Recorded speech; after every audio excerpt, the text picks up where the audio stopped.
Bienvenidas, bienvenidos, bienvenides a este ciclo. Estoy muy agradecida de estar aquí. Yo soy Xochitl Franco, soy exalumna del Centro Universitario de Teatro de la UNAM. Hola, yo soy Bruno Zamudio, soy egresado del Colegio de Literatura Dramática y Teatro de la Facultad de Filosofía y Letras. Bruno y yo estamos muy emocionadas de estar en este espacio y de los resultados que pueda tener Apuntes. Apuntes es un ciclo de conversaciones organizado por la Cátedra Berman en colaboración con Teatro UNAM, el Centro Universitario de Teatro y el Colegio de Literatura Dramática y Teatro de la Facultad de Filosofía y Letras de la UNAM. Estas conversaciones tienen el objetivo de tener un diálogo entre nosotras, las exalumnas, exalumnos, exalumnes y actuales estudiantes de teatro y con las personas que serán nuestras futuras colegas. Durante todo el ciclo vamos a encontrarnos con personas, grupos y compañías de nacionales e internacionales de especialistas en teatro. Esto esperamos que sea un espacio para aclarar dudas, para conocer más de las creadoras, los creadores que están formando parte de la programación de Teatro UNAM. También esperamos que esto sea una herramienta para poder establecer un contacto mucho más directo entre todas las personas que están apenas arrancando el camino teatral, ya sea como estudiantes o como recién egresadas y egresados de las carreras de teatro, y que a través de estas conversaciones, a través de todas las dudas que encuentran cuando tienen una experiencia ante un acontecimiento escénico, comiencen a trazar una ruta propia, una línea propia de su quehacer teatral. Sí, y Bruno y yo esperamos que este espacio que estamos impulsando y que está impulsando Teatro UNAM sea un espacio de respeto, tanto en las opiniones que emitamos como a leer o a escuchar esas opiniones. Les los invito a reconocer desde cuáles privilegios estamos hablando, además de la parcialidad y subjetividad que hay en lo que miramos, opinamos y preguntamos. Para iniciar este conversatorio, Bruno y yo queremos compartirles lo que reflexionamos de la importancia del verbo apuntar. Nos parece que después de mucho revisar el diccionario de María Moliner, después de hablar entre nosotras y nosotros de qué significa apuntar, apuntar es un acto cínico lleno de esperanza en el futuro. Pensamos que cuando apuntamos, estamos creyendo que va a haber un futuro en el que ese apunte lo ocuparemos porque lo necesitamos en el presente.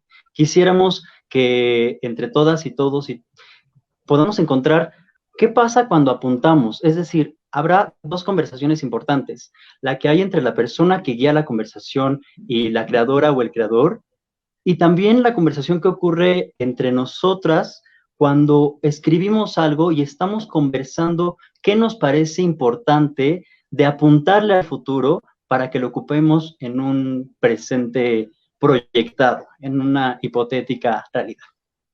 Sí, nos gustó imaginar que cuando apuntamos en un futuro va a aparecer una Xochitl o un Bruno que aparecerá a recordarnos lo que habíamos anotado en un pasado, viajando en el tiempo al presente, literal, como un apuntador en el teatro. También nos gusta saber que algo que pudo haber sido un rayón en el cuaderno, ahora es el registro de la historia de nuestro quehacer teatral. Y bueno, queremos presentarles a las mujeres que el día de hoy arrancan este ciclo. Me parece que es muy importante que este ciclo lo inicie con una conversación guiada por una persona que creo que de entre tantas cosas que le caracterizan es la cantidad de apuntes que toma, la cantidad de notas que hace y que incluso muchas veces genera cierta reacción el que ella tome un bolígrafo y se decida a escribir y apuntar algo dispuesto a recordar. Y ella es Sabel Castro, quien es cofundadora del espacio de crítica y reflexión Aplaudir de Pie, dentro del cual pueden leer algunas de las críticas de sus alumnos, alumnes que han colocado gracias a que Sabel se ha encargado durante la pandemia a dar ya 4 emisiones del taller de crítica teatral, gracias a la plataforma de Teatralízate en Chile, y creo que eso es muy esperanzador para la crítica, para la mirada Y eso, por supuesto, que pronostica que la conversación de hoy va a tener cuestionamientos muy importantes, muy interesantes, tanto a la obra Cachorro de León como a quien logra que podamos vivirlo, que podamos ver, sentir y preguntar lo que esta obra nos comparte. Y esta dramaturga, actriz y directora de la obra es ¿quién, Soch? Bueno, la invitada especial de hoy es Conchi León, una mujer de teatro yucateca, la única y original mestiza power, especialista en disfrutar de la risa y hacer de ella una obra de arte. Es miembro del Sistema Nacional de Creadores, fundadora del grupo teatral Sahastún, colaboradora del periódico Milenio Yucatán. La calidad crítica y sensible de Conchi, como dice Mario Cantú, entiende la profundidad de la condición humana.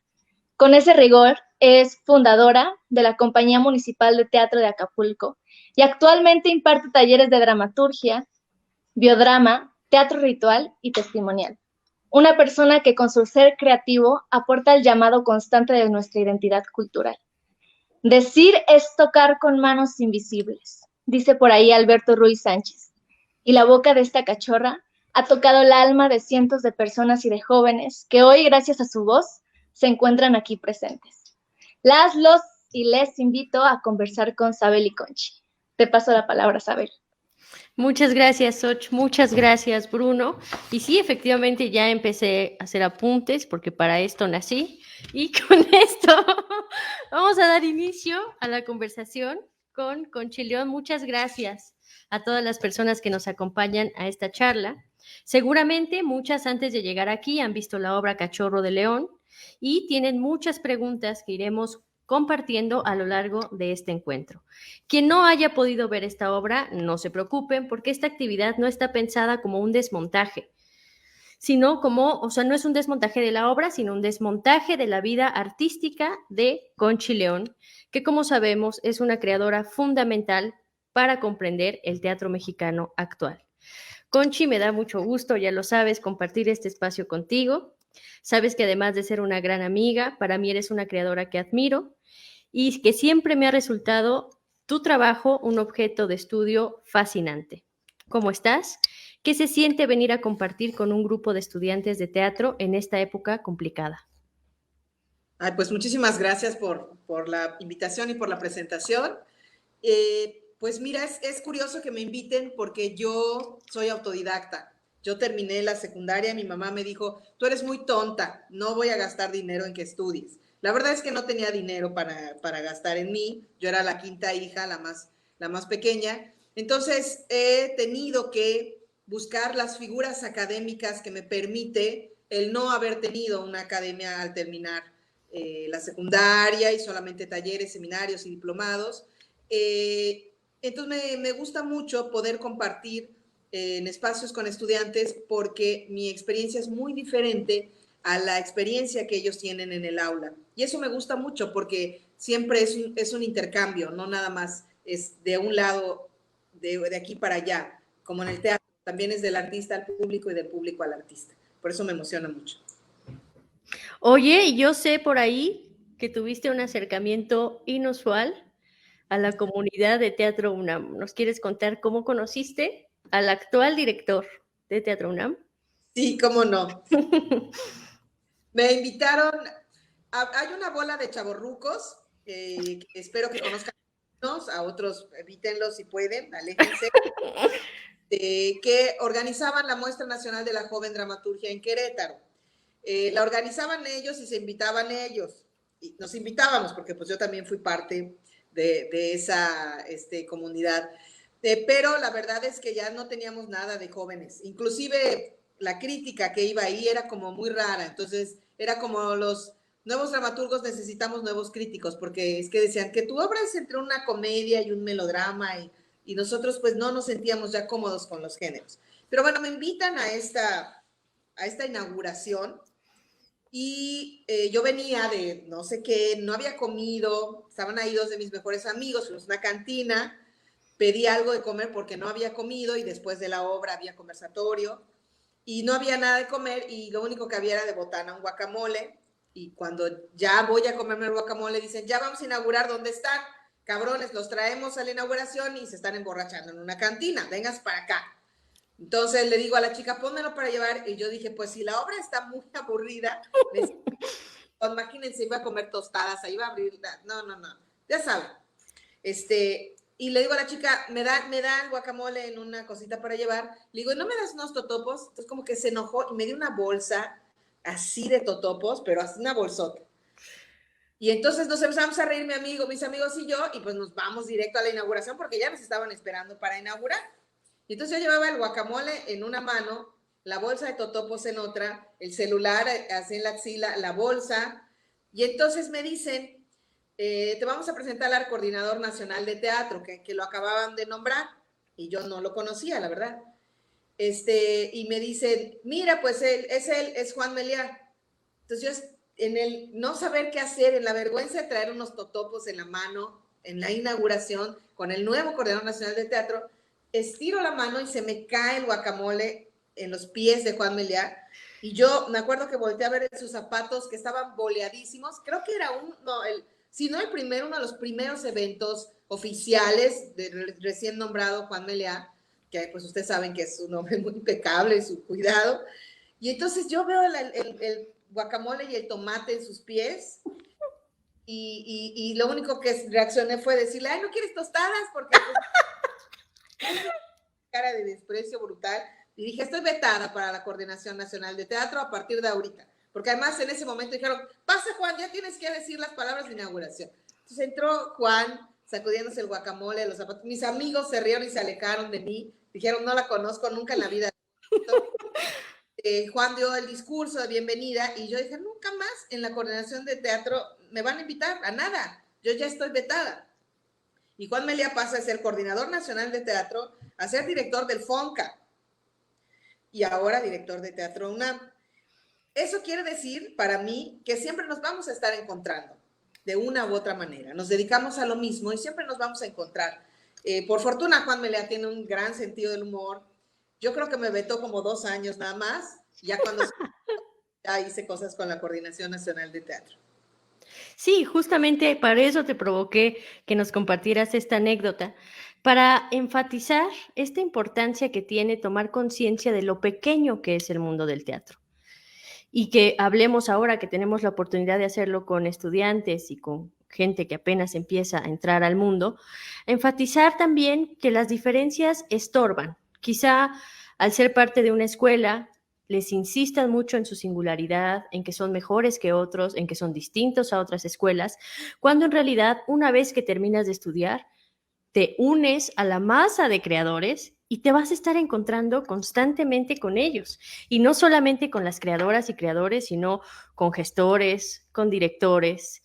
Entonces, yo creo que hay que celebrar mucho el espíritu de esta actividad que intenta hermanar y vincular a las escuelas que muchas veces se piensa que son como feudos separados, inconexos, que no se comunican entre sí, porque quizá nos beneficie más la unión, sobre todo en estos tiempos que, como tú decías, estamos aprendiendo a caminar juntas, ¿no? Estamos reconociendo la necesidad de estar juntas en el mismo camino. Entonces, aprovechando que siempre vamos a tener espacios para encontrarnos, ¿qué le aconsejarías tú a los estudiantes y a las estudiantes sobre esta importancia de reconocerse como parte de una misma comunidad? Pues justo lo que acabas de decir, que no adopten etiquetas desde el principio. Ahora mismo que decías de las escuelas de teatro, yo que estoy por ahí, de pronto escucho que los del CUT son los machincueperos, los de la ENAT son los intensos, los de Casa Azul son los guapos y las bonitas y los fresas.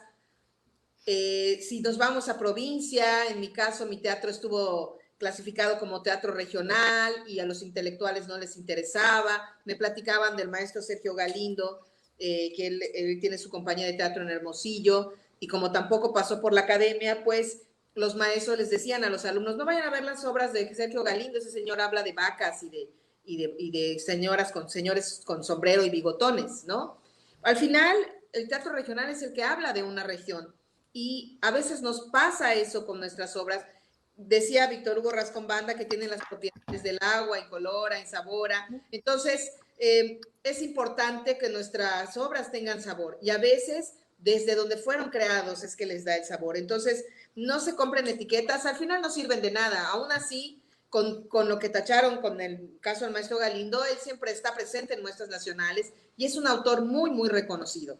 Y en mi caso, en algún tiempo me peleé con eso regional y quise hacer teatro intelectual o teatro que no tuviera que ver con mi región y lo he hecho y me gusta, pero dejé de pelearme con mi identidad y me siento muy agradecida y es parte de lo que siempre me va a definir y me va a importar, poder atravesar mi identidad con el teatro.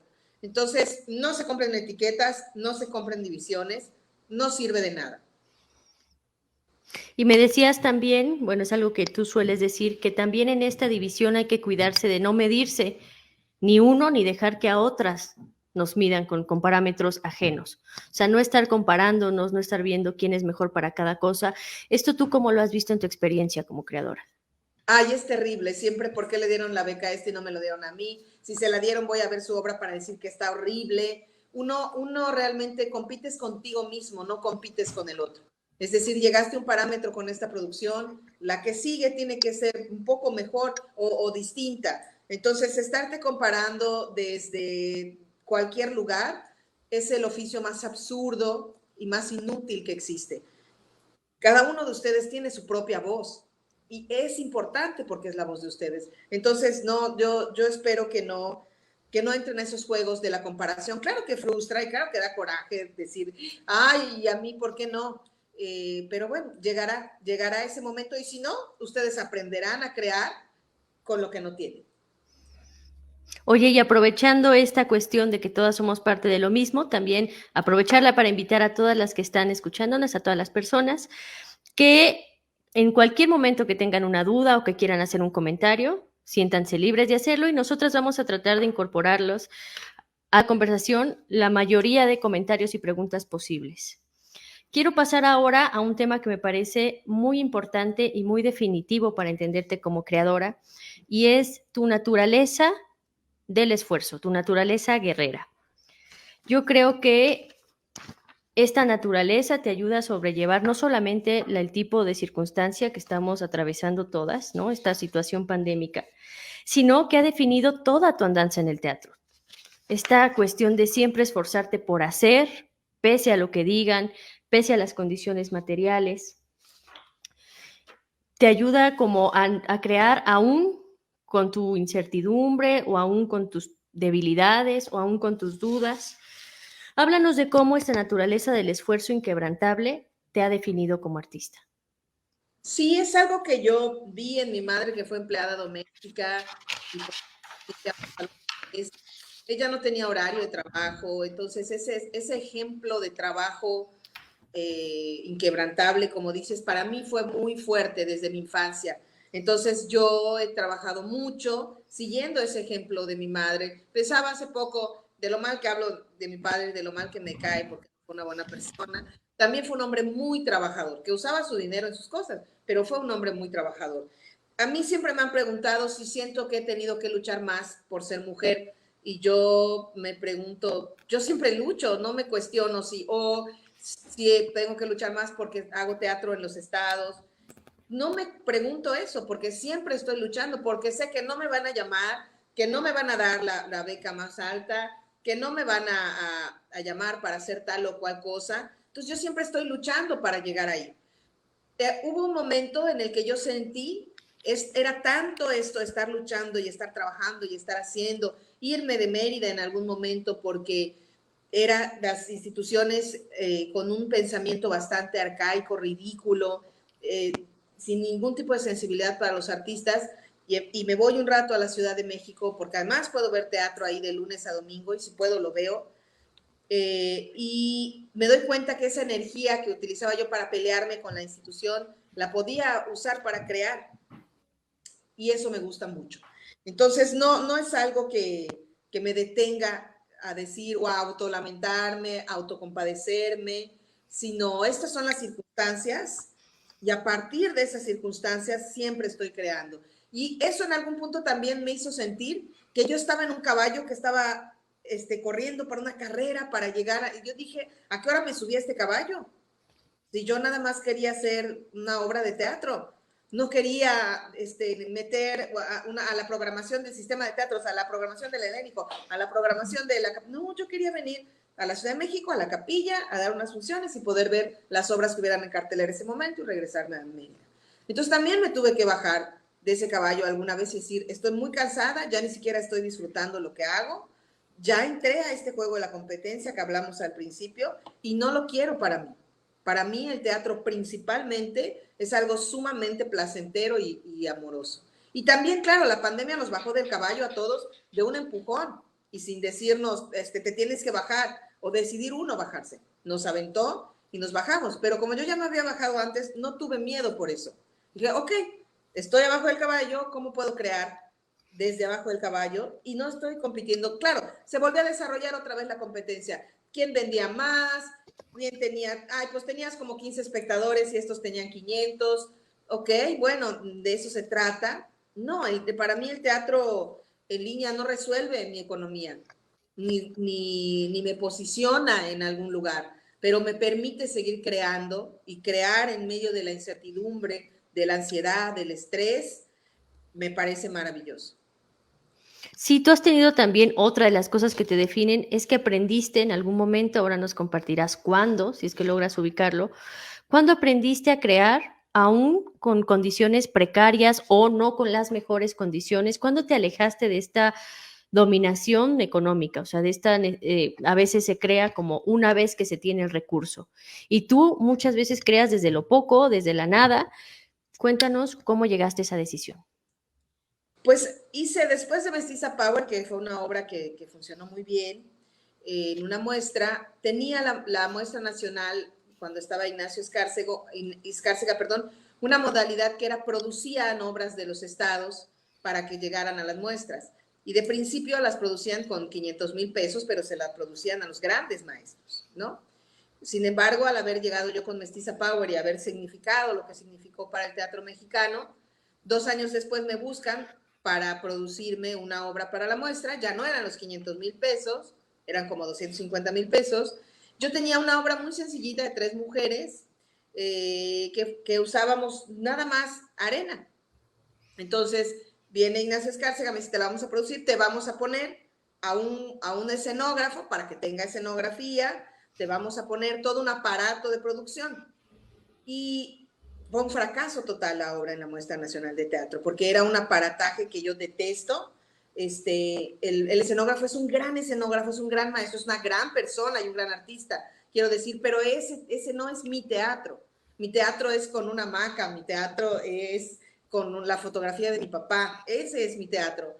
Y yo me dejé seducir por el dinero que al final se gastó en maderas y en telas y en mudanza, y me desvinculé y dije, nunca más vuelvo a hacer esto. Mi teatro no es a partir de cuánto tengo para producir. Yo voy a mirar mi producción desde mi identidad como creadora, no mi identidad regional, sino mi identidad como creadora, que se aleja del aparataje teatral porque no me gusta, no me apasiona y no estoy enamorada de ello. A partir de ahí dije, no vuelve a pasar. ¿Y cómo evitas esta tentación de lujo? Porque seguramente ahora tienes más invitaciones de ese tipo. Pues les digo que no me sale bien. Ahora mismo que me invitaron a hacer algo con la Compañía Nacional de Teatro y que era sobre Zapata y a mí no me gustaba hacer el teatro histórico, no me sale bien. Entonces pedí desde una fábula, poder hacerlo desde una fábula, desde el humor, con 2 sombreros y punto. Y me dijeron que sí, y pues me sentí muy afortunada de que se me haya dicho que sí. Sé que ahora en el Teatro Orientación, porque yo no pude estar para verla, decidieron los que ponían el video poner una gasa especial de esa que con la luz desaparece y no sé qué. Y yo no vi el ensayo porque yo estaba acá, pero me hablaron y me dijeron, es una gasa carísima, así, wow, pero es horrible lo que le hace a la obra. Parte el escenario a la mitad, las actrices ya no pueden jugar, es una mancha blanca ahí, y les dije, es que yo no sé por qué ponen eso. Lo pusieron porque el del video quería que su video se viera mejor, claro. pero a la obra no le aportaba nada. La obra se trata de 2 actrices con 2 sombreros, punto. ¿no? Entonces, siempre estoy diciendo, no me sale bien. Mírame, no estoy maquillada, no sale bien. Es parte de mi identidad, mi teatro. Entonces, no va a salir, nos vamos a ver muy mal. Oye, ya hemos señalado algunas de las características de tu identidad en el teatro. ¿Qué te parece si intentamos reconocerlas en el primer fragmento de video? Si lo pueden correr, por favor.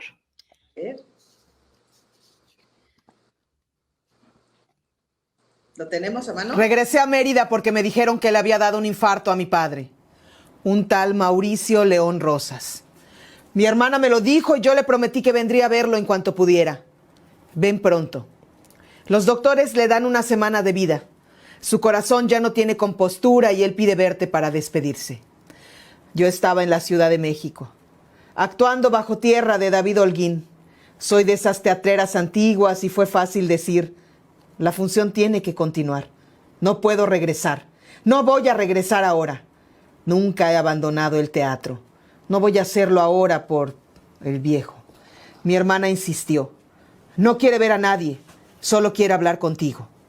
Pero yo no quiero hablar con él. Colgué el teléfono y una parvada de recuerdos se instalaron en mis ojos. Como no podía regresar en ese momento, empecé a escribir esta historia. Escribir es otra manera de poner al sol las heridas que están dentro y envenenan la sangre. Intenté escribir su nombre sin sentir odio. Mauricio León Rosas. Llevábamos 8 años sin vernos ni hablarnos. La última vez que nos vimos venía a pedirme un lugar para quedarse a vivir en mi casa. Mis hermanas me advirtieron que si lo aceptaba, tenía que ser con todo y su amante, razón por la que ellas no lo aceptaron. Cuando el viejo vino a pedirme posada, le expliqué que no podría quedarse.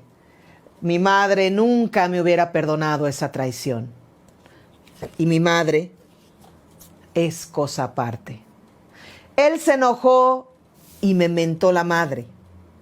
Y mi madre es cosa aparte. Entonces yo le devolví la mentada, más por reflejo que por insultar a mi abuela muerta. Él remató con un pues me largo y yo con un pues muérete. Más por tener la última palabra que por desear en serio su muerte. Pero el universo no entiende de bromas. Y en ese momento yo estaba en la Ciudad de México interpretando a la muerte Catrina. Y mi padre se moría por una falla en el corazón. Mi padre siempre tuvo fallas en el corazón. Digamos que tuvo un corazón muy amplio para dar lugar a todas sus amantes. La Mapi, la Marta, la Elena, la Negra, la Mujeresa, la Perra Maldita. Apodos que supe por mi madre, que siempre supo que mi padre daba cabida a esas mujeres en su ancho y promiscuo corazón. Es curioso, porque a mi madre y a nosotras, sus hijas, siempre nos regateó el afecto. Pero el viejo estaba muy orgulloso de sus conquistas.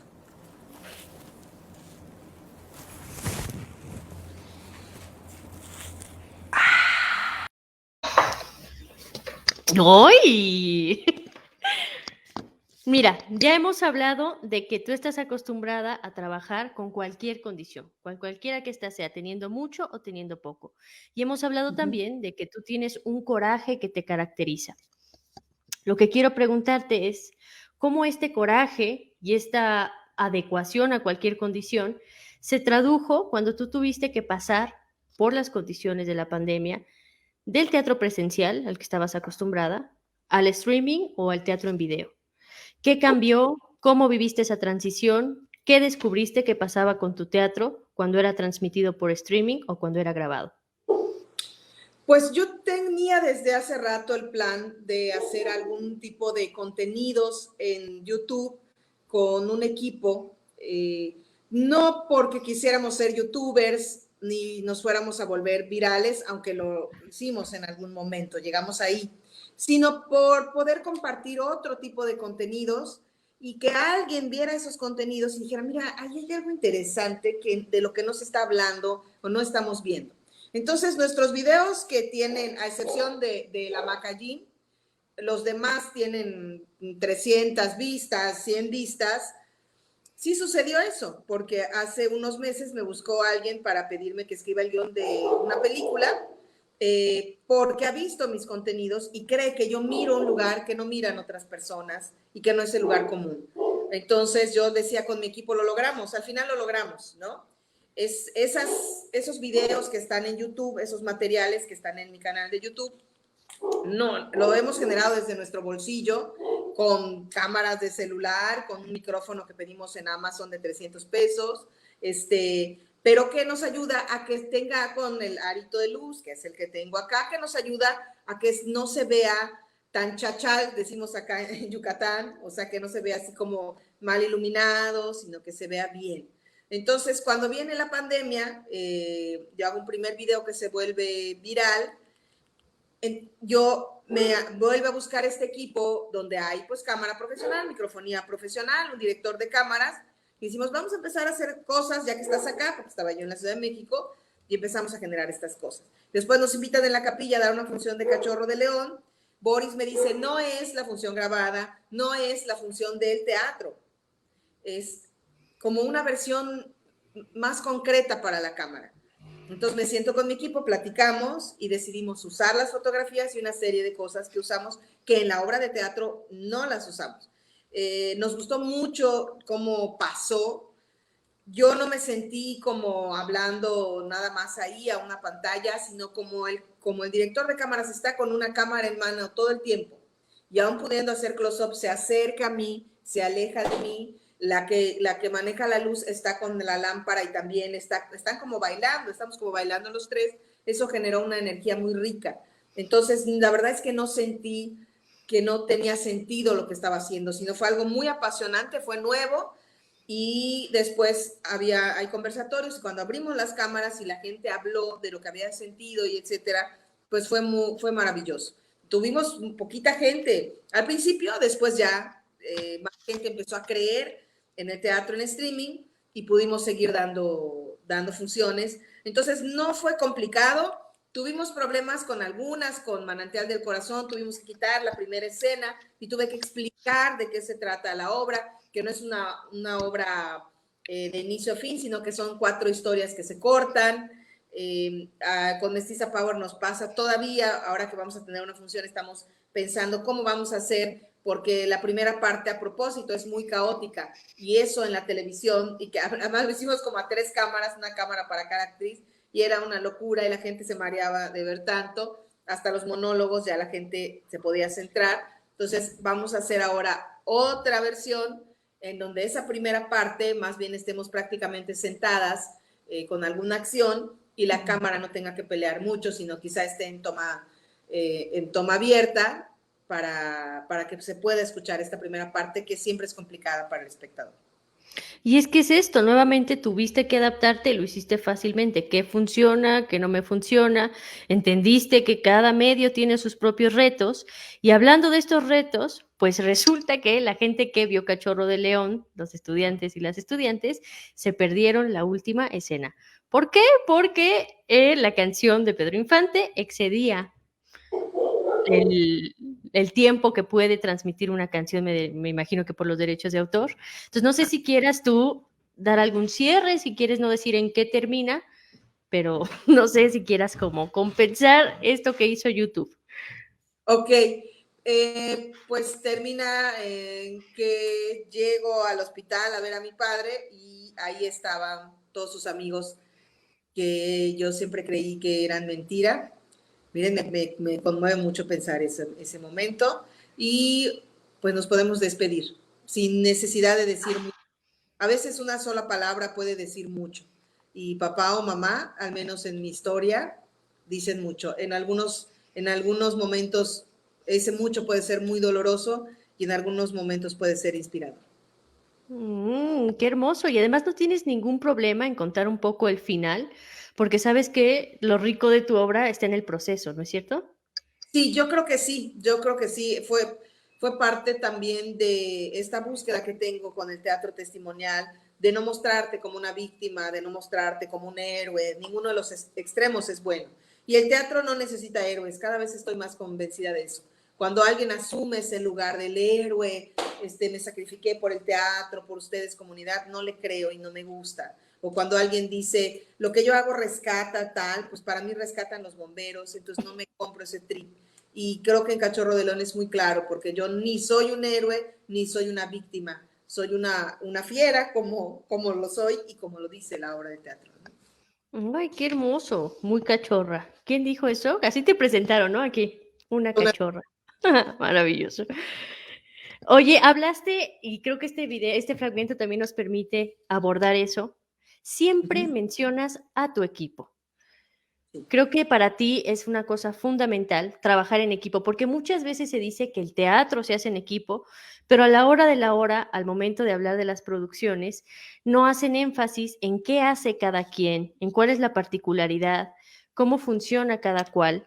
Y yo creo que es muy importante, sobre todo en esta transición del teatro presencial al streaming, hablar del entusiasmo con la que la gente que trabaja contigo acompaña tus procesos. Yo he visto cómo la gente que está contigo, o así lo he percibido, te hace sentir tranquila, te hace sentir protegida, te hace sentir realmente en confianza. Entonces, para la gente, yo creo que apenas empieza, sería una buena idea compartirles alguna enseñanza o algún consejo de lo que has aprendido tú del trabajo en equipo. Pues yo creo que a lo que tenemos que aspirar es encontrar a nuestra comunidad. Y si no encontramos una comunidad en la que encajemos, crear esa comunidad. Y en mi caso, la verdad es que tropecé muchas veces muy mal, acabé mal con mucha gente, porque además yo creo que de fondo no creían en mí. Una de las actrices que trabajaba conmigo y que además yo consideraba mi hermana, y que cada vez que yo le mandaba un texto me decía, lloré amargamente, qué bruta, qué bárbara. Y yo decía, no era para tanto, no era una comedia, no era que llorar. Pero bueno, siempre era así como. Y entonces un día me invitan a hacer el guión de los Arieles y se lo cuento, colgando, digo, sí, claro, cuelgo y le hablo. Y le digo, y me dice, oye, yo creo que alguien quiso hacerte una broma. O sea, ¿cómo sabes que sí te hablaron de parte de Dolores Heredia? Puede ser alguien que se estaba burlando de ti y tú ya te lo creíste. Entonces me di cuenta que no creía en mí ella. Al final, aunque decía que lloraba y que no sé qué, no creía en mí. Si no, no me hubiera dicho eso. Y yo, por supuesto, y ahí hice el guión de la ceremonia de los Arieles y estuve ahí. Entonces, es muy complicado eso. Yo siempre le digo a mi equipo, pero me dices la verdad, o sea, ¿cómo va la obra? Porque si me dices que lloras y ya, entonces no, mi equipo es muy directo conmigo. Me dicen cuando algún material no quedó bien y no lo vamos a subir, aunque estuvimos grabando un día entero en el sol. Y en el teatro más, yo estoy acompañada de mi productor, que además es actor. Generalmente somos multitask, yo soy multitask, escribo, dirijo, actúo, produzco, hago RP, todo lo que tenga que hacer por levantar mis obras de teatro, es parte de para mí, no lo veo como algo, sí de repente digo, la entrevista, pero no importa, lo hago, igual lo hago. Está Osvaldo, que le hace todo el trabajo de producción, a veces hace RP y es actor, es un gran actor que me duele mucho haber tenido que sacrificarlo, hacerse cargo de la producción y actuar a veces, porque de verdad que es un gran actor, es un gran coreógrafo, es un gran artista, pues, pero además es un ser sumamente confiable y que me conoce muy bien y que sabe que me tiene que llamar para recordarme que hay función, porque seguramente ese día ya agendé 5 cosas. No hay nada como que te conozcan en tu equipo, porque no van a decir que eres una irresponsable, o qué sé yo, sino que van a decir, se le va a olvidar, porque en mi caso, por ejemplo, no sé llevar agendas, soy muy torpe para eso. Está Susi Estrada como actriz y a veces también trabajando en la producción ejecutiva, que es una muy buena actriz, Susi, me parece que sigue creciendo con el tiempo, pero además es un elemento que no es conflictivo ni difícil.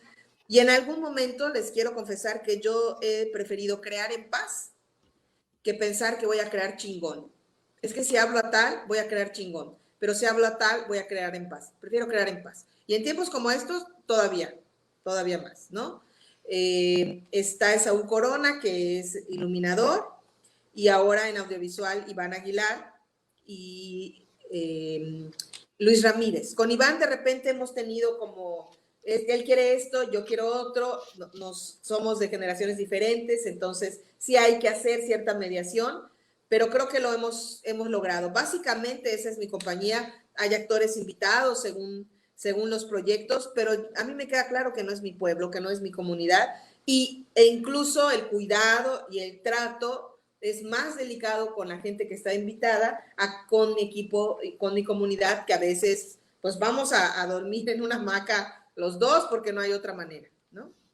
Personas en las que puedes confiar, personas que sabes que te protegen, personas que sabes que te admiran y personas que te aseguran que tu proceso artístico va a ser pacífico. Y por supuesto que lo aprendiste también a la mala, como esta experiencia que nos compartes de la actriz que descubriste que no te admiraba tanto como decía, estas cosas que te han hecho ser más fuerte. Esto en lo tocante a la integración de tus equipos. Pero nos pregunta, por ejemplo, Sandra Cecilia del CUT, que un poco quizá deje de decir de qué escuela son justamente para evitar estas distinciones. Nos pregunta Sandra Cecilia, ¿qué otras cosas externas te han hecho ser más fuerte? Ella piensa, por ejemplo, en el activismo gordofóbico, ¿no? Cómo te excluían o te han excluido por tu cuerpo. ¿Cómo has sentido la exclusión que se da hacia los cuerpos disidentes dentro del teatro? Eso le preocupa especialmente a Sandra. Ok. Sí, es definitivo que esas experiencias, nuestro cuerpo es una evidencia, ¿no? Y un cuerpo gordo es una evidencia de enfermedad, es una evidencia, para algunos, ¿eh? Es una evidencia de enfermedad, es una evidencia de huevonería, es una evidencia de una mala alimentación y en muchos casos de una búsqueda sexual insaciable. Yo me eso justo cuando empiezo a hacerme viral y empiezo a leer comentarios porque hago unas bombas yucatecas al presidente y empiezan los comentarios a decir, cállate gorda, no puedes opinar, primero baja de peso y luego opinas, a ti no te va a matar el coronavirus, a ti te va a matar la diabetes, no escucho lo que dices porque tu colesterol me está matando. Yo no estoy enferma, yo no soy diabética, mi mamá es diabética y todas mis hermanas son diabéticas menos yo. Yo no soy floja, o sea, acabo de hacer, todos los días hago una caminata porque además es parte de algo que a mí me gusta. Cuando estoy escribiendo algo, me gusta caminar porque me lleva a pensar. Todos los días camino 1 hora y si puedo, voy al club y nado y hago cosas, pero de ley camino. Entonces me di cuenta que el tema de la gordofobia está ahí. Alguna vez hice un monólogo donde me burlaba de eso y salía en Baby Doll. Y otro director, y en un grupo de mujeres, curiosamente, donde yo decidí hablar de la imagen y ellas decidieron hablar de la maternidad, de los abortos y de no sé qué, y yo era un pequeño monólogo donde me burlaba del cuerpo y me iba a vivir a un lugar donde todo era gordo y Botero era increíble. Y en ese momento al público le gustó mucho más ese monólogo, que se llamaba Reflejo de Venus. Y un director nos dijo, nos cogiste a todos, o sea, cuando entraste con el Baby Doll fue como... Y después me invita un director a hacer ese pequeño monólogo en un ensamble de monólogos y me dice, pero te pones un vestido porque para el público es desagradable ver a una gorda semidesnuda. Y para mí fue muy fuerte que me dijera algo así, ¿no? Para más fue muy fuerte porque ese director se volvió mi amante. Entonces, que él me dijera que a sus ojos era desagradable una gorda desnuda y después fuera mi amante, era como... ¿Es desagradable la gordura o no es desagradable? ¿No? Fue claro. Por muy corto tiempo, por nada mal. Y ahí me di cuenta, y sigue siendo un algo como... También fíjate que es muy curioso porque alguna vez me pidieron hacer un casting y no me aceptaron porque no estaba lo suficientemente gorda. Me preguntaron si estaba dispuesta a engordar más. Y no, pues todo tiene sus límites, no voy a engordar más, esta es mi gordura natural, y eso me impulsó a hacer un canal también junto con Regina Orozco, que es una actriz extraordinaria, es una cantante extraordinaria, es una cabaretera increíble, pero está gorda. Entonces eso anula todo lo otro. Y Regina ha hecho todo un suplicio de su cuerpo, empezando porque a los 9 años su mamá le dio anfetaminas, porque la vio gorda. y se ha hecho la banda gástrica y casi se muere, ha hecho muchas cosas, sigue haciéndolas, ella está en un, y lo digo porque ella lo dice, y lo platicábamos en esas charlas, nunca vamos a ser suficientes, siempre vamos a ser o demasiado morenos, o por moreno el indígena, o la gorda, o el chaparro, o el flaco, por eso decimos lo de las clasificaciones. Sí ha sido complicado vivir en este cuerpo, he tenido bulimia, creo que como a los 30 años comía zanahorias y gelatina y logré pesar 55 kilos y después obviamente me atiborraba de pan y de cosas así, pero en los últimos tiempos he aprendido a amar mi cuerpo y me queda claro, y estoy segura que a ti también, que un cuerpo gordo es mentira que no sea deseable, es un cuerpo muy deseable, si vas por ese lado. Y por otra parte, un cuerpo que no sirve para la escena es un cuerpo que no es consciente de su capacidad interpretativa y es un cuerpo que no está entrenado. No está entrenado, quiero decir, no para que yo entre al Circo del Sol o con Daniel, sino que es un cuerpo que está entrenado para saber pisar un escenario, ¿no? Y ese es un gran consejo que le podemos dar ahora a las estudiantes, porque creo que muchas atraviesan problemas alimenticios durante la carrera, quizá por otras voces que les dicen que tienen que bajar, que tienen que bajar, que tienen que bajar, y a lo mejor cuando salgan al terreno profesional descubren que no era tan necesario y ya para ese entonces se hayan hecho un gran daño. Esperemos que no sea así y que tomen a Conchi como ejemplo. También hablabas, por ejemplo, ahora que nos contabas lo de Venus, ¿cómo se llamaba? Venus. ¿Me oyes? Venus.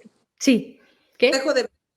Reflejo de Venus, que era una obra que tú escogiste hablar sobre el cuerpo de las mujeres. Sí. Tú escoges los temas porque a ti te nace, porque crees que tienes ganas de hacerlo.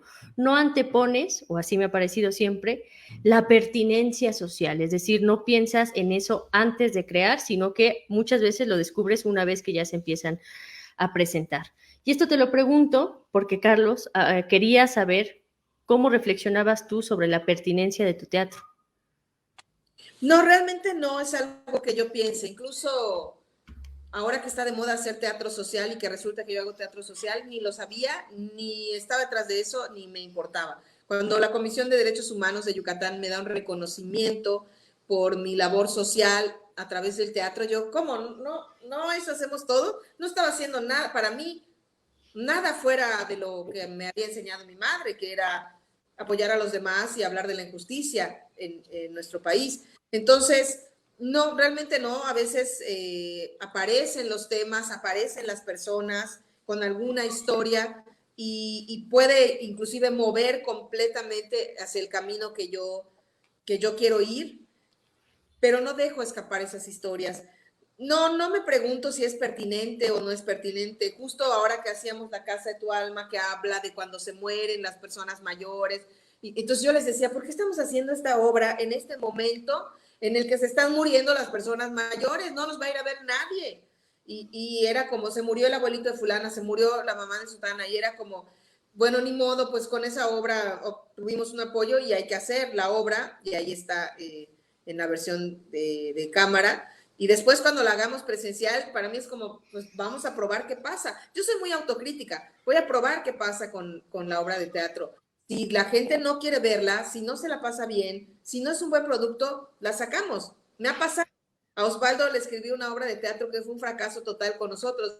Y en los estados, en Jalisco, en Puebla, han sido un exitazo. Yo soy muy autocrítica, no necesitamos llegar muy lejos para darnos cuenta que el público no nos comentó nada, se salió, se rascó, no supo de qué se trataba la obra. Y creo que eso es importante. Una maestra nos decía eso, el pintor pinta, se aleja y dice, le falta aquí, le falta allá. El actor no puede hacer eso. Entonces, por eso es muy importante que sepa escuchar a los demás. No clavarse a profundidad con lo que se dice, pero sí ser consciente. Creo que esta obra en este momento no tuvo mucho sentido. Entonces, mejor ya la voy a quitar y no pasa nada. Pero es eso, o sea, tú no tienes ningún reparo en decir, no funcionó, no pasa nada. O sea, creo que no tienes el ego muy bien acomodado, quizá, ¿no? Yo creo que has trabajado por eso. Sí, he trabajado mucho. Te puedo decir las obras que no han funcionado. De Coraza no funcionó. A mí, yo desde que la vi, me dije, pues esto quedó muy amateur. Lo hablé con las actrices también. La otra crueldad no nos funcionó tampoco, te las puedo decir porque tengo muy claro que no funciona y no todo funciona. No le funciona a todo, ni a Shakira, imagínense a nosotros, ¿no? Ni a Madonna Sí. ya. ¿Cuántos discos lleva Madonna sencillos que no le han funcionado? ¿No? Y tú una vez me dijiste algo que es muy bello y que todas tendríamos que saber. Es importante coleccionar buenos fracasos. Sí, no, me lo dijo un maestro argentino, mi maestro de dirección, que yo admiro muchísimo y era, en la primera sesión nos dijo, bueno, aquí está la lista de todos, iba a ser como una semana y media de trabajo intensivo con él. Y nos dijo, aquí tengo la lista, si se van a quedar, tienen que hacer exactamente todo lo que se pide. Si no lo van a hacer o no están seguros, no vengan. Yo les voy a poner presente, les voy a dar su diploma de que tomaron el curso, pero no vengan a estorbar si no van a estar al 100. Yo les juro, se los firmo, puedo hablar a un organizador y decir, yo le voy a dar su diploma a ella que dijo, yo no voy a querer, entonces no voy a venir, no pasa nada. Yo quiero que vengan 4 que sí estén dispuestos, ¿no? Por supuesto, no era ningún tirano, y cuando dice que estén dispuestos, no era estar dispuestos ni a que nos humillaran, ni nos sobajaran, ni nos pendejeara, ni nada de eso, sino que nos comprometiéramos porque teníamos que, después de la clase, como era un taller de dirección, irnos a ensayar con los que nos iban a dirigir, conseguir cosas, ensayar en la mañana, ensayar hasta muy noche, presentar el ejercicio, recibir las carajeadas, y entonces yo estudié pantomima en mis inicios. Nos dijo además, les voy a dar 10 minutos para que lo piensen, 20, no sé, 20, nos daba un buen de tiempo. Entonces yo me salí a pensarlo, dije, ay, este señor, ¿por qué está diciendo eso? Seguro va a querer que nos quitemos la ropa, nos va a humillar, nos va a maltratar, no sé si quiero. Me fui a asomar a la clase de pantomima y vi que estaban haciendo la cuerda, vi que estaban haciendo la pared. Ay, eso es bien bonito y yo lo sé hacer, y ahí nadie les está pidiendo más que hagan cuerda y hagan. Ay, me voy a ir a pantomima, no voy a entrar a dirección. Y entonces me fui hacia allá y dije, no, carajo, no, hay que hacer las cosas nuevas. ¿Por qué vas a hacer las cosas que ya sabes? Para que todos te digan, wow, te sale increíble a la primera, y no es la primera, llevas toda la vida haciéndolo, ¿no? La simulación en la vida de un artista, en la escena me desagrada mucho la simulación. Y por simulación quiero decir hacer como que estoy tomando algo y estaba así, no me gusta eso. Pero también la simulación en tu vida artística me desagrada mucho, ¿no? Yo no puedo simular con ustedes ser alguien que no soy. Soy esta persona sin maquillaje y ahí se ve la mano de un títere. No hay nada. Así soy yo. Entonces dije, no puedo simular ahí. Tengo que entrar a la clase de dirección. Y me vuelvo así una seguidora, él es mi gran maestro, y él nos dijo a todos al final, yo quisiera desearles a todos que tuvieran éxito, pero como eso es imposible, les deseo que tengan grandes fracasos, porque del fracaso se aprende. El éxito, ¿qué es? Una palmadita en la espalda, un bien, bien, bien, bien. El fracaso, por supuesto, si tenemos críticos como Sabel, es aquí, aquí, aquí, aquí, aquí. Y eso me parece importante. Y de ese aquí, aquí, aquí, aprendes no solo para tu siguiente proyecto, para toda tu vida artística. Entonces, yo también siempre les deseo eso a mis alumnos cuando doy taller, que tengan grandes fracasos, si no pueden tener grandes éxitos. Y para tener grandes fracasos, una medida de hacerlo es precisamente elegir los temas que honestamente quieres tratar, sin pensar en la pertinencia, sin pensar si van a ganar beca o no, sin pensar en muchas cosas más que sean capaces de representarte. O sea, ser, como tú dices siempre, quien tú eres a pesar de todo. Y estas cuestiones, fracasar muchas veces necesariamente nos fortalecen también. Y esa fortaleza, volvemos a ella, que va a ser la constante para entender tu trabajo, también te ayuda a tratar los temas que tú decidiste tratar. ¿Qué te parece si vamos al siguiente fragmento de la obra para hablar de esos temas que tratas? Sí. El plateado era otro amigo de mi padre. Un don Juan que las enamoraba a todas. Como era platero, les hacía maravillosos diseños en plata a las mujeres y se los regalaba. Las mujeres Ya saben cómo son ellas.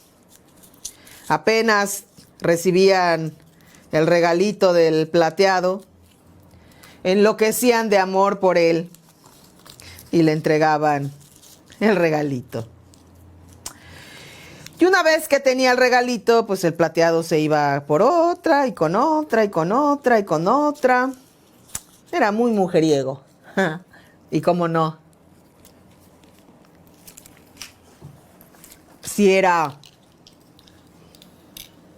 el típico galán mexicano.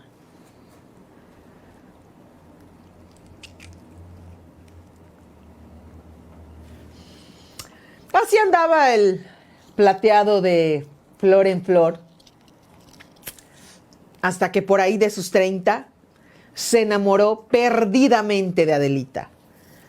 Bueno, se enamoró, se enculó, quién sabe, ya ven que hay poca diferencia, ¿no? Bueno, pero él estaba enamoradísimo de Adelita. Le hacía maravillosos diseños en plata y Adelita lo amaba con todo su corazón. Una noche se obsesionó en diseñar un anillo de compromiso para Adelita. Se puso a trabajar la plata hasta muy noche. Pero como estaba muy enamorado, y ya ven que enamorado es sinónimo de apendejado, pues no se dio cuenta que la máquina tenía una fuga. Y explotó. Y toda la plata derretida cayó sobre su cuerpo. Un segundo después de quedar completamente plateado, empezó a implorar que lo mataran por el dolor de las quemaduras. Adelita, la novia, lo abandonó por otro. No le devolvió ni uno solo de los regalitos. Y el plateado se quedó solo, triste, abandonado, deforme, en una silla de ruedas. Dicen que daba miedo verlo. Solo el viejo iba a platicar con él, a tomarse una cerveza, mientras oían una y otra y otra y otra vez la misma canción. Maravilloso. Y aquí vemos otra vez cómo logras transformar un elemento como es este papel aluminio en un signo poético. Volvemos al tema de que crear mucho con poco. Y eso es una gran virtud, no es un gran arte que tú ya has perfeccionado. Hablamos del teatro testimonial porque creo que es el género que te representa a nivel mundial. Además de que sabemos que eliges, porque ya nos los has contado, un equipo que pueda tratar los testimonios con el mismo respeto que tú, que sabemos que para ti eso es muy importante, sin morbo, sin afán de explotar el testimonio ni de victimizar, digamos, ya tienes ese equipo. Hay una pregunta que siempre surge cuando se habla de tu teatro testimonial, y es, ¿qué tanta realidad y qué tanta ficción hay en este tipo de teatro? Sí hay ficción, siempre hay hilos de ficción que se mueven, porque me parece que es importante, porque mucha gente cree que ya tengo el testimonio, ya está, y lo meto ahí al escenario. Y siempre les digo, los códigos de la vida no son iguales a los códigos del teatro. Para eso estudiamos teatro, ¿no? Para eso aprendemos qué es la tensión dramática, qué es la progresión dramática, cuáles son los signos. Entonces, creo que hacer a un lado todo eso para contar la historia, que claro, se puede hacer, pero ¿en dónde está nuestro placer y nuestra emoción de tener las piezas de un rompecabezas y encontrar en dónde encajan o en dónde no encajan y aún así las vamos a poner y el espectador las va a encajar en su mente? Entonces, siempre hay ficción, siempre, siempre, y en algunos casos es para no dejar al espectador con esas historias tan dolorosas como puede ser. Bien decimos que la realidad supera la ficción en muchísimo. También a veces quito cosas que son muy violentas y que ya pueden ser increíbles para el espectador. El espectador dice, no, eso no es imposible que pase, porque es demasiada realidad, no es creíble, no es digerible. Entonces siempre hay alguna ficción que se inclina un poco a mi a mis ideales políticos, éticos y personales. Por ejemplo, si hablo de la violencia hacia las mujeres, en el manantial del corazón, al padre golpeador, que por el que el niño se muere de hambre, pues no lo perdonamos. Digo, mi papá corrió con mucha suerte en Cachorro de León, pero a los violentadores pues no los perdonamos en ninguna de mis obras de teatro. Claro. Y además, esta cosa de tratar los testimonios sin morbo, yo creo que es algo muy difícil de lograr, ¿no? Creo que la tentación siempre está ahí. ¿Cómo tratas, cómo decidiste tú, que sabemos que tienes una metodología que compartes en tu libro, Manual de Dramaturgia Testimonial, pero qué pasa si, qué te parece si nos compartes un poco de esta metodología que tú utilizas para entrevistar a las personas e incluso para tratar tus propios testimonios? Sí, pues yo no llevo un listado de preguntas, que a veces hay personas que incluso me mandan sus preguntas y me dicen, oye, voy a entrevistar, quiero hacer un teatro de entrevistas, con entrevistas de tal, estas son mis preguntas, ¿cómo las ves? Y realmente yo no llevo preguntas, no estoy a favor de las preguntas, me parecen que es algo fuera de lugar. Yo realmente voy a platicar con las personas, les digo, quiero platicar contigo por estos motivos, o sea, ya saben a qué voy. Y las escucho, nos tomamos un café.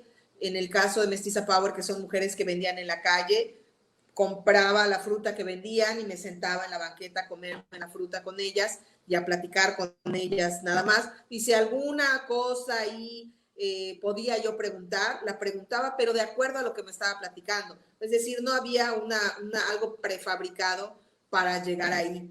Un amigo que respeto mucho, un antropólogo, se fue a entrevistar a las prostitutas y lo que hacía era meterse al cuarto con ellas, les pagaba el turno y platicaba con ellas y publica este libro que se llama Las mujeres de la calle 60, que es la calle de la prostitución aquí. Y eso también me parece más emocionante que ir con tus preguntas, porque además te pueden contestar sí, no, o a veces, ¿no? Creo que no podemos perder el sentido humano, porque si lo hacemos desde el morbo se ve y el público ya no se conecta con la historia. Bueno, pues perdón por llegar con mis preguntas. Me hubieras dicho eso antes, pero esto se hubiera convertido, si no venía yo con preguntas profesionales, tú lo sabes bien, fácilmente en una reunión de chisme. Entonces, en este caso, yo creo que es excusable, espero. No, claro, bueno, y acaba, no he subido, pero te lo comenté que me acaban de entrevistar, o sea, hay de preguntas a preguntas. Me acaban de entrevistar sobre el teatro y una de las preguntas fue si prefiero que mi pareja se pedorree o eructe. ¿Y si qué prefiero prefieres? que le vuelan. He dicho antes que yo pidiera las preguntas de mis entrevistas y se me hacía lo más mamón del universo. Después de esa entrevista, que toda fue así, que era para hablar del teatro, además, si me dijera, además no sé por qué alguien querría saber eso, pues bueno, pero creo que ya lo voy a empezar a hacer porque me pareció muy desagradable. Y además se ve mi cara de... Está en video, sí, luego nos compartes el link.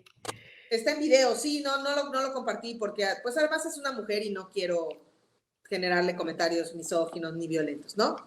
Claro. Y además, yo creo que las preguntas revelan la intención de la entrevistadora, ¿no? Como Pues, quiera que sea, o la intención del medio para el que trabaja en ese caso. exactamente. Y yo he visto muchas veces, por ejemplo, cuando a ti intentan sacarte una respuesta con intenciones sospechosas, y eso es algo que se van a enfrentar siempre con muchas entrevistas. He visto, por ejemplo, cómo en entrevistas de este tipo te quieren forzar a reconocer que hombres han influenciado tu trabajo o que son figuras masculinas las que te han inspirado, o sea, siempre tratando de poner en tu boca nombres de hombres a los cuales les debes algo. ¿Cómo has vivido tú esto? Muy, muy desagradable, la verdad. Y no porque no tenga grandes maestros, pues les dije mi maestro argentino, Claudio Hochman, que lo admiro muchísimo y lo reconozco como mi gran maestro, porque es un hombre muy lúcido y muy inteligente. Pero sí, de repente me quieren endilgar otras figuras del teatro mexicano con las que de verdad que no. Yo podría decirles a quienes sí me siento muy agradecida, pero por la convivencia, pero no porque hayan influenciado en mi teatro. porque además hacen otro tipo de teatro que no se acerca para nada al mío. Entonces, no para nada me... Tienes razón en lo que dices, de repente hay preguntas provocadoras que van a buscar que ustedes se enojen, hay personalidades incendiarias. Yo en algún momento me di cuenta que tengo cierta personalidad incendiaria cuando hablo del teatro regional aquí. Generalmente lo que digo enoja a los comediantes que hacen teatro regional y se ha vuelto un pleitazo cada vez que lo digo y después escucho a un comediante que dice casi lo mismo y nadie se enoja. Entonces creo que son dos cosas. O yo no tengo derecho para decir eso desde un criterio casi generalizado, o mi personalidad lo dice de una manera que genera una polémica y hace que se enojen varias personas y me menten la madre y digan que yo no soy nadie y que yo no tengo derecho a hablar y que yo nunca trabajo y así una serie de cosas muy interesantes. Y esto también nos vuelve a la pregunta que hacía alguien, que si tú crees que tu teatro sea mejor recibido fuera de tu estado. Depende, la comedia regional, que es algo que no saco mucho de Mérida porque no, pues no van a entender ni uno de los estados de la comedia ni ningún chiste. Acá revienta los teatros. ¿Cómo ser una madre yucateca? Tuvimos teatro lleno a reventar, pero es como una comedia ligerita de dos mujeres que cuentan que su mamá les daba emulsión de Scott o las expulgaba y cosas muy yucatecas. O Este es el fin, que acaba de hacerlo con un montón de comediantes y que tuvimos 500 personas conectadas. Eso no lo he tenido jamás con Cachorro de León ni con Mestiza Power. Entonces, hay obras de teatro que sí responden muy bien al Teatro Nacional y otras que definitivamente son acá. Sí, en Mérida, digamos, Cachorro de León, del Manantial del Corazón, incluso la misma Mestiza, no han tenido la misma recepción que ha tenido fuera de Mérida. Esta pregunta sobre la recepción de tu teatro las hizo, por cierto, Naomi Cetina. Ahora volvamos a Cachorro de León. Esta obra, pues, es un testimonio personal. ¿Cómo fue recibida por tu familia? Yo quise leerles la obra en un desayuno antes de que la vieran y le pedí a mi mamá, a dos de mis hermanas, a mis sobrinas que estuvieran ahí y empecé a leerles la obra. Y entonces cuando al inicio hago el recuento de las amantes de mi papá, la Marti, la Chaparra, no sé qué, mi mamá me decía, Lupita, apúntale ahí a Lupita, te falta Doña Telma, te falta Rosa, te falta la mamá de Rosa. Entonces ya decía, mamá, pero es que no puedo poner a todas porque mi papá era muy mujeriego y entonces no vamos a terminar. Y después, cuando digo, a nosotras nunca nos golpeó, mi hermana me dijo, a ti nunca te golpeó porque eras la más chiquita, pero a nosotras siempre nos golpeó. Y eso me partió el corazón. No lo pongo en la obra, más que en un momento lo digo, nunca nos golpeó, porque mi hermana empezó a discutir eso conmigo y le dije, claro, un poquito el recurso de la comedia siempre funciona, le dije, haz tu pinche obra porque si no la mía va a ser eterna, haz la tuya y yo te la produzco. Y ya, mi mamá se levantó a lavar los trastes, mi hermana se fue con mi sobrina a recoger la basura y me dejaron sola en la mesa a mitad de la obra. Y después mi sobrina dice abuelita que ella nunca va a ver esa obra de teatro y que si tú crees que a otras mujeres les sirve, está bien que lo cuentes, que a ella ya no le sirve, pero que no la va a ver. Entonces, bueno, hice la obra de teatro y un día mi mamá me dijo, hoy voy a ir a ver la obra de teatro. Y para mí fue como, ¿qué va a pasar? Me la pasé llorando toda la función. Y cuando salí, bajé del escenario rápidamente para ver cómo estaba ella. Me dijo, oye, ¿esas plantas no las podremos robar o son del gobierno del estado?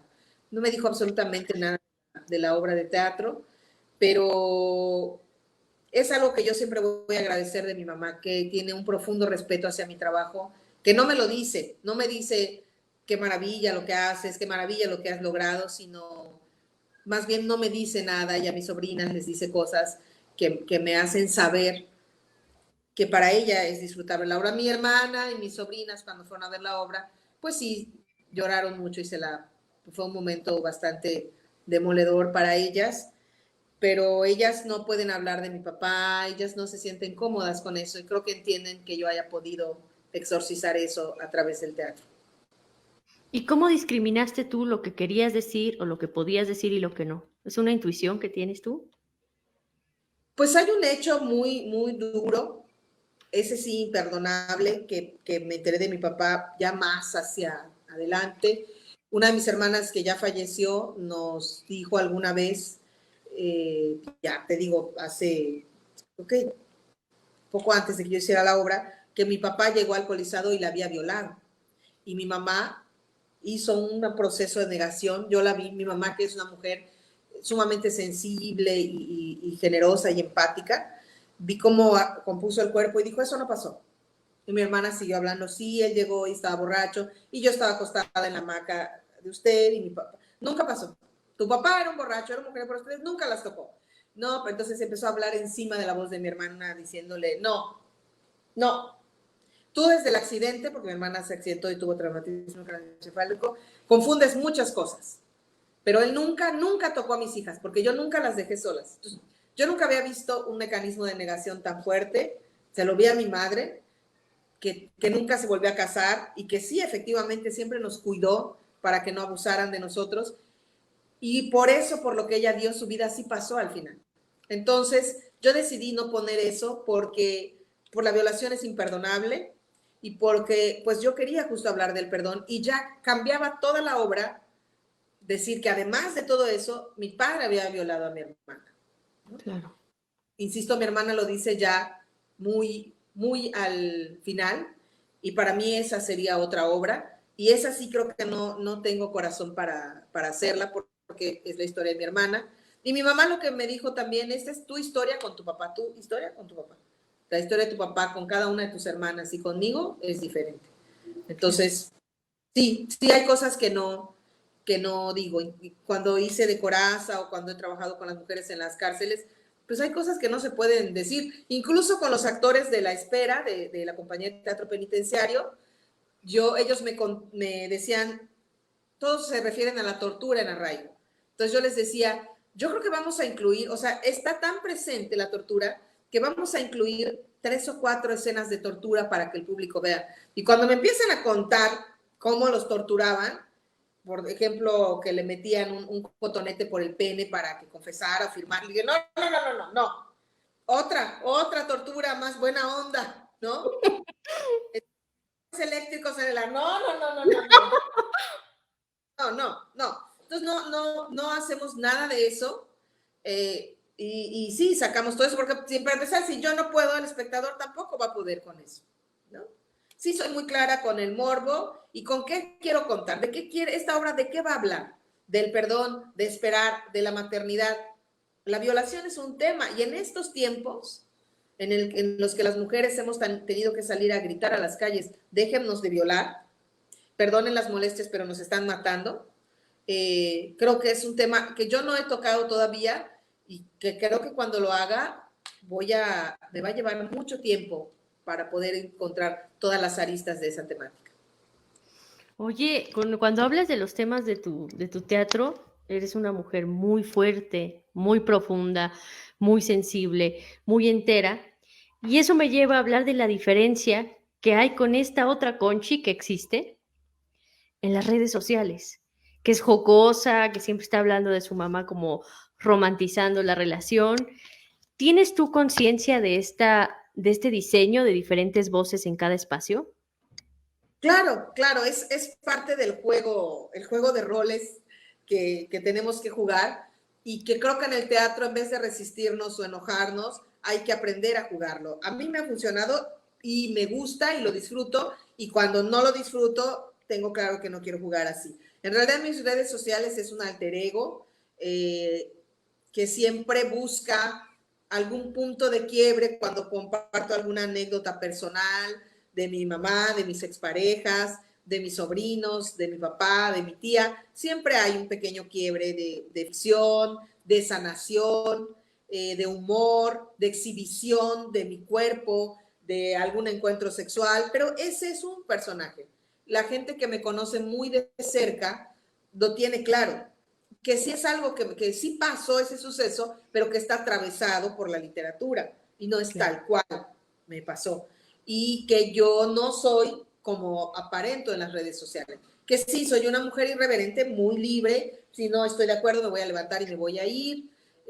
O si me voy a quedar a contestar una pregunta como la de la chica esta, lo voy a hacer por morbo para saber hasta dónde puede llegar. Y porque sé que eso es un vale para un estado de Facebook mañana. Te acabas de ganar. Pero lo tengo muy claro, muy, muy claro. Y además tengo muy claro que Twitter es político, que Facebook es más como cotidiano y que Instagram, pues en Instagram soy una encueratriz profesional. Me sale muy bien. OnlyFans y todo. Sí, yo creo que también es muy importante empezar a aprender a jugar con estas voces en cada espacio, ¿no? Y especialmente las actrices y los actores pueden ser un personaje en cada red. No tienen la obligación de ser absolutamente sinceros, ni de decirlo todo, ni de decirlo todo siempre. Y creo que tú eres un gran ejemplo para saber dónde colocar cada cosa. La poesía en el teatro, el humor, digamos, un poco más jocoso en las redes, el comentario incendiario en Twitter, o sea, tú sabes muy bien cómo colocar eso. Y eso me parece muy admirable y, como te lo digo, muy ejemplar. Y esa colocación de voces yo creo que ha hecho que tú conformes un público que te conoce, o sea, que sabe cuándo esperar un comentario más incendiario o cuándo esperar una frase más poética y te van siguiendo y saben que la Conchi de Twitter no es la Conchi del teatro. ¿Cómo es tu relación con el público? Es muy cercana, la verdad que sí. Sí, a veces tengo que luchar con esa imagen de pronto que se crea en Facebook. O qué dije, me ha pasado que he dicho que me encanta la pizza y las cervezas y termina la función y me está esperando una pizza enorme y me la quiere dar una señora y quiere que yo me la coma en ese momento porque yo dije que la pizza es mi comida favorita y yo estoy saliendo de la función, lo que quiero es ir a comer con mis amigos a algún lugar, pero no puedo hacerle el feo a una señora que fue a comprar una pizza y me la trajo, y entonces me la tengo que comer y me chingué, ¿no? No. Pero bueno, mis compañeros se ríen mucho y dicen, ya ese chingón no va a ir a la cena al restauranzote donde nos van a llevar, se va a comer la pizza. Pero lo hago también con muerta risa y con mucho amor. Sí es muy cercana. De repente hay gente que se confunde. Pasa con los comediantes que creen que siempre tenemos que estar de buen humor. Hace poco un chico que me estaba ligando me dijo, para ser comediante eres muy mamona y eso no pega.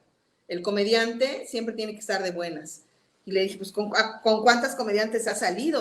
Me dijo, pues es por lógica, no pega comediante y mamona, ¿no? Y entonces le dije, bueno, es que no soy comediante, en realidad soy escritora, soy periodista y soy bastante mamona. Y ya lo bloqueé y no seguí hablando con él. Pero sí, cuando se ponen así, pues sí me puede salir lo mamona, pero en general a mí sí me importa mi público, sí platico con ellos. A veces si posteo alguna cosa violenta, hay mujeres que me escriben y me comparten sus casos. Cuando hablábamos en Par de Curvas sobre la gordofobia, me escribía mujeres que en ese momento tenían problemas alimenticios y si podía las canalizaba. O cuando hay cosas de violencia y puedo canalizar alguna institución de mujeres para que las ayuden, lo hago, me importa. No es nada más de boca para afuera. Sí le dedico mi tiempo, a veces me cansa y me quiebra un poco, pero lo hago y lo voy a seguir haciendo. Es algo que me gusta y me importa. Sí, es notorio, cada desmontaje en el que yo he tenido la oportunidad de estar, la gente te quiere mucho. Están ahí, sienten que eres parte de su familia y te agradecen por abrir tu corazón como lo hacen. Y no sé si hay alguna diferencia entre lo bien que te trata el público y cómo te ha tratado la crítica. Por supuesto, es una pregunta que yo no puedo resistir. ¿Cómo ha sido tu relación con la crítica? Pues por una parte sí he tenido cierta recepción. Me metes un poco en un lío porque qué crítica, la verdad. Creo que hay páginas que hacen reseñas del teatro, pero crítica, realmente no porque estés tú aquí, creo que lo he dicho siempre, soy muy transparente, tú eres una estudiosa de la crítica y eso está en pocas personas que se asumen como críticos, ¿no? Hay gente que críticos que les ha molestado desde el título de mi obra de teatro y han llenado de adjetivos mi nota, la nota inclusive hablando de mi gordura. En Mestiza Power, que hay una escena en la hamaca, la crítica de Fernando de Ita era: las hamacas yucatecas resisten kilos de amor. El talento de Conchi León depende de sus kilos, o sea, era una cosa gordofóbica muy severa a mi persona. Incluso dijo él que después, saliendo de Mérida, no me iba a entender nadie, y ese mismo año yo ya estaba en España, y así. Entonces, realmente Jaime Chabó me dijo algo que me ha acompañado toda mi vida, que es que no te creas todo lo que dicen de ti, porque si te crees todo lo bueno, además de que te vas a perder por ahí, después te vas a tener que creer todo lo malo. Entonces, todo tómatelo con pincitas. Y sí, ahora todavía hay una gran porción de personas que escriben sobre el teatro, yo no los llamaría críticos, que siguen cuestionando que se le ve a mi teatro, que mi teatro realmente no aporta nada, que me dan mucho dinero justo, que no trabajo.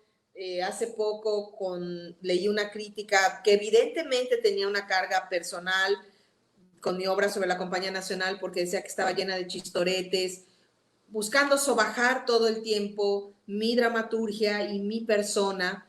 Pero realmente no, yo ya entendí que esto es así, y yo sé, me leí el libro de Cómo nadar entre tiburones y ser mordido, y aunque me han mordido algunas veces, no pasa nada, es parte de nuestro trabajo, y de verdad deseo también que lo entiendan, que una crítica mala no les haga encerrarse en la casa, a decir ya no quiero hacer teatro. No, si sirve, ok, si les dice algo que no habían visto en la obra, ok, y si no, pues a veces el crítico está hablando hasta de sí mismo, ni siquiera la obra es un pretexto para que hable de él, y en el peor de los casos es para que hable de su racismo, de su discriminación, de su odio hacia las mujeres, y pues no sé, de su poca conciencia de lo que sucede en el teatro mexicano. Entonces me ha tratado bien y a veces me ha tratado muy mal, que creo que así debe ser para tener un equilibrio.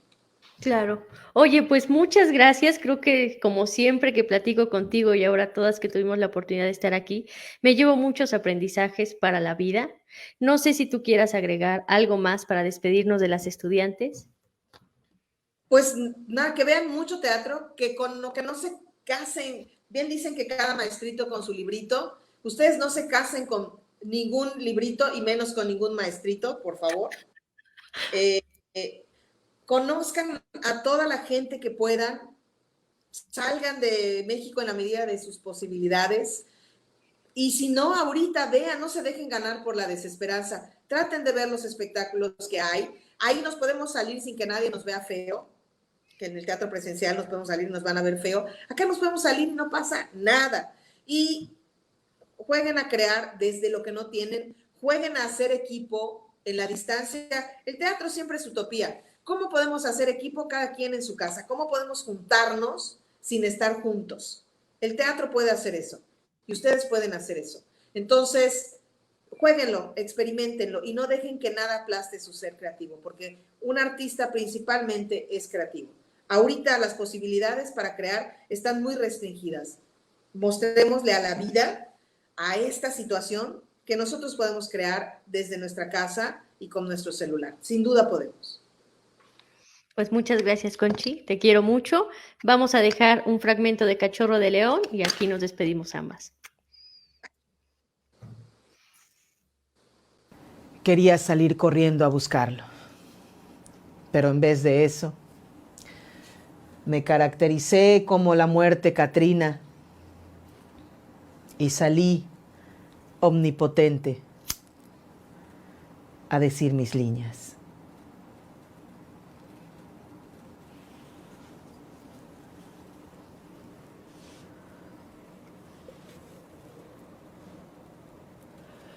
Pero una vez muerto, ¿de qué sirve saber tu nombre? Ya da lo mismo. Se terminó el viaje y tú no vuelves a despertar.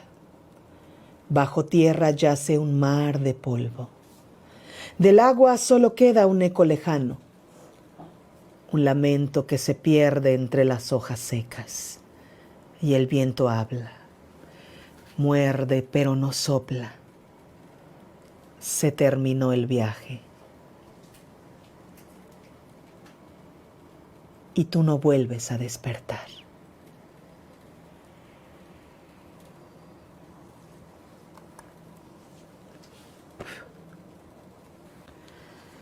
Regresé a Mérida una mañana de octubre, con la maleta en una mano y la bolsita de cacahuates de Aeroméxico en la otra. Mi hermana Lulú salió a decirme que nuestra hermana Esperanza acababa de irse, que los doctores dijeron que ya no había nada que hacer, y Esperanza se fue. Entonces, ¿estás sola con él?, pregunté. No, me dijo.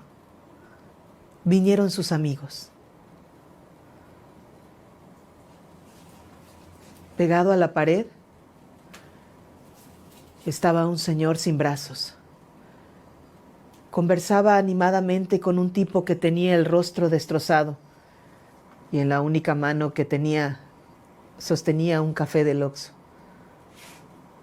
Junto a ellos, sentado en una silla de ruedas, estaba el plateado. Lo reconocí por su piel quemada. Aunque yo lo vi color plata, lo vi brillar. Los cuatro nos miramos un segundo. El pulpo, el picapiedra, el plateado y yo. Toda mi infancia pasó por mi cabeza. El viejo no era tan mentiroso. Sus amigos sí existían. Y mi infancia no era tan horrible como yo recordaba.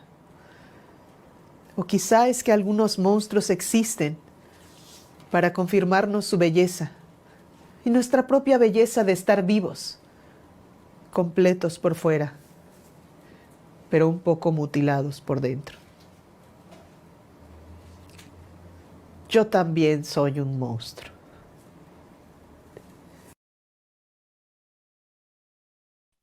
¡Bravo! Muchas gracias, Abel, muchas gracias, Conchi. Estoy con un nudo en la garganta. Si estaba emocionada al inicio del ciclo, ahora estoy 100 veces más. Creo que hablo por toda la comunidad estudiantil que está presente, observándonos desde sus casas, desde sus computadoras, sus teléfonos celulares. Estoy muy agradecida con la Cátedra Berman, con Teatro UNAM, con nuestras escuelas, por este espacio. Tengo mucha fe en los resultados que puedan tener estos diálogos, y expresando mis conclusiones y comentando un poco los apuntes que hice de la conversación de hoy. Quiero decir que agradezco la humanidad con la que platican, siendo unas personas, unas personalidades del teatro, la reflexión que hacen sobre el deber ser del creador, sobre el perfil, no solamente físico, sino el perfil que tendría que tener una persona que se dedica al teatro. Gracias por invitarnos a reflexionar sobre la autocrítica, sobre la calidad humana de las personas. Y le paso la palabra a mi compañero Bruno, que bueno, ahora que estamos en confinamiento no podemos estar presencialmente, pero yo que era de la universidad, o soy todavía de la universidad, del Centro Universitario de Teatro, estaba a un pumabús de distancia en la Facultad de Filosofía y Letras. Pues a mí me parece genial que este ciclo lo hayan inaugurado mujeres como Conchi y como Sabel, que creo que algo que verdaderamente las caracteriza es la generosidad con la que comparten todo lo que han aprendido. Creo que hay algo que de verdad sale desde el corazón por querer que una comunidad de aprendizaje siga desarrollándose. Eso a mí me tiene muy, muy tocado, muy, muy agradecido con lo que nos compartió Conchi, y también la mirada que permite descubrirnos a quienes estudiamos teatro a través de sus preguntas, ¿no? Porque esas preguntas que Sabel le hace a Conchi son preguntas que también de pronto podemos rebotarnos, y que creo que ambas compartieron desde la generosidad, y confío en que Apuntes puede ser un ciclo de mucha cercanía con hacedores y hacedoras teatrales. Y bueno, les esperamos el próximo 22 de febrero a las 20 horas para conversar con uno de los grupos teatrales más importantes de Latinoamérica, que este 2021 cumple 50 años. Exactamente, el lunes 22 de febrero a las 8 de la noche estará el grupo teatral Yuyachkani, que es un grupo teatral, creo que uno de los más importantes a nivel Latinoamérica, y podemos aprenderle mucho de teatro en grupo, ¿no? O sea, creo que ahí hay algo que es importante también para nuestros procesos de conformación de equipo, de poéticas, de por qué hacemos lo que hacemos y con quiénes lo hacemos.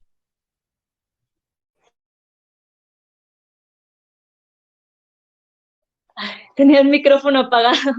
Estas conversaciones estarán también en las páginas de Facebook del Centro Universitario de Teatro y del Colegio de Literatura Dramática y Teatro de la FAS. Y si tienen algún comentario, sugerencia hacia lo que vivimos hoy, hacia cómo se dio la conversación o hacia qué otras cosas podrían agregarse en el ciclo de charlas de apuntes, pueden escribir a las redes de la Cátedra Bergman, ya sea en Instagram, Twitter o Facebook, y ahí pueden comentar qué les gustó, qué no gustó, qué podría ser mejor, y también quizá quienes podrían acercarse a compartir su experiencia. Muchas gracias por venir, gracias por estar aquí, y gracias a la Cátedra Bergman, gracias a Teatro UNAM, al Colegio de Literatura Dramática y Teatro y al Centro Universitario de Teatro por unirse y hacer esto. Y sí, dividir fronteras, de qué escuela somos, no importa, simplemente estamos aprendiendo y encontrando. Gracias. De la Escuela de la Vida. Bye, bye.